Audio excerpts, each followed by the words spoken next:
transgender athletes are you aware of? Less than 10.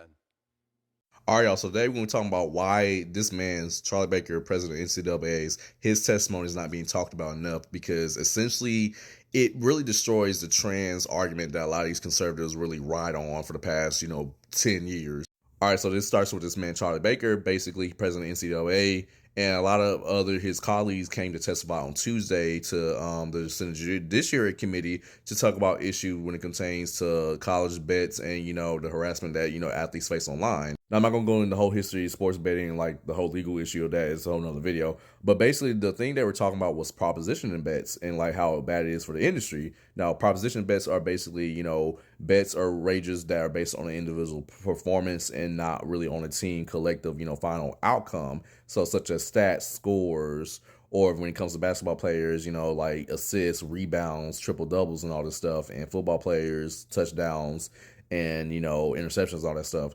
And so how much, harassment has been going around it for the past, 6 years as the Supreme Court has allowed sports betting to come to fruition. Now, this whole debate, basically, Baker also had to field questions from Senator John Kennedy of Louisiana, as well as Senator Josh Hawley of Montana, about why the NCAA allows trans athletes to be able to compete in women's sports. And so this has been a hot button issue, especially the bathroom issue too, about if trans individuals can go to the bathroom of their preference or they got to go to the one of their biological sex.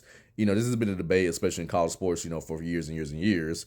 And many people are just wondering, like, why during now they want to decide to bring this up. And that, my friends, is what a lot of people don't understand about committee meetings, talking about politicians and all this stuff, and like how they're able to garner support from their constituents.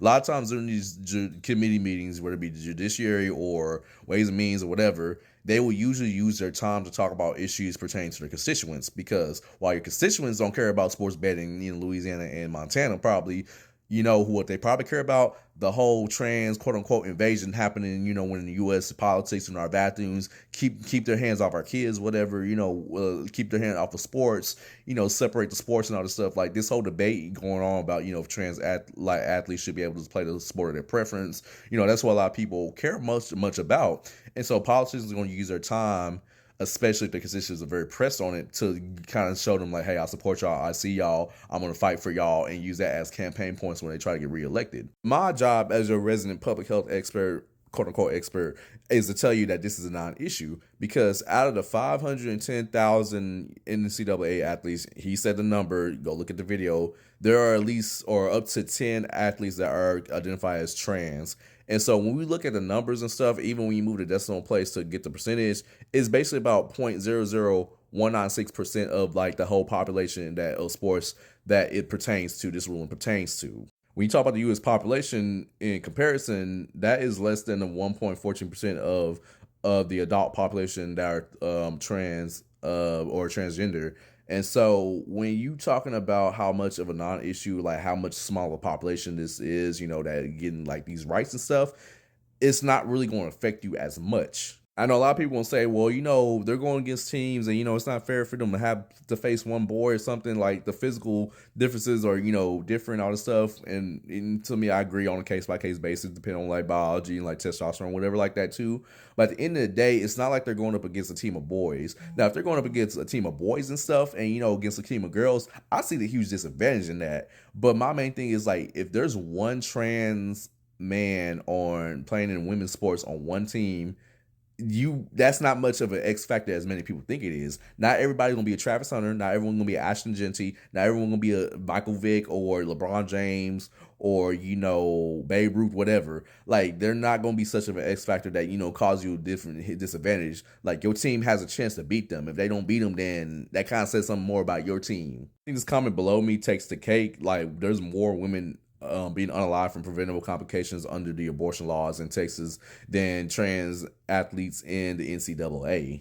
Or even this comment right here, basically there's more NCAA women that are being assaulted by their coaches and team staff than there are transgender athletes in the US. Like there's literally more pressing issues that we need to focus on as a nation, but we're over focusing on maybe 10 players and really 1.14% of the population that just really just trying to live their lives. And this is the signature thing about the culture war, is that a lot of these, pundits, a lot of these like right wing, constituents, a lot of these politicians and stuff are blowing up things to so much proportion that makes you think like a non-issue is an actual issue. It gets you to not focus on an actual issue, such as not having affordable health care, or the bird flu going on right now, or just in general climate change. Like, it focuses you on menial stuff like this that really don't have any interaction in your day-to-day life than actual world-changing events. And that's one of the biggest things, why, the whole Baker, testimony was so good, because the Senator Durbin, he was able to use his time and questions to really just understand, like, hey, this is a non-issue. Move on. Like, we have bigger issues at play.